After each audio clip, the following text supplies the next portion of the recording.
Anthony F. RUnandroid.com, and here we are with the dash clock widget.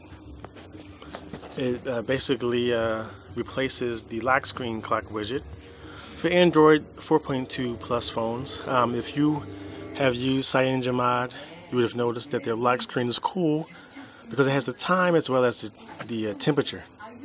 The stock Android does not have the temperature, but the time on the lock screen, so that's kind of cool. It also shows your missed calls, unread text messages, next calendar appointment, unread Gmail inbox, priority inbox, and your next scheduled alarm. That is really cool because sometimes you don't want to open up your phone to see quick information. You just want to see what's on the lock screen. So I know. So if you're coming from an iPhone, this is really all kind of new. So Android has a widgets that gives you information instantly already on the home screen. But if you lock that screen, there's also a way to see information on the lock screen.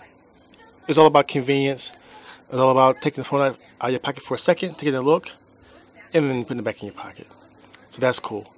So I'm going to put the show notes in here, the download here, dash clock widget. This name sounds familiar, Roman Nurik, so I think I actually follow him on G+. So I'm going to let him know that we're promoting him here. But let us know if you like it yourself, if it works for you, if it doesn't work.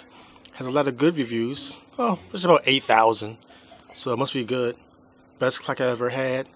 Simple, easy to use. And it's free. I like that part. So we're going to install this now. Take a look at it. You let us know how you like it. It's Anthony F. RUnandroid.com.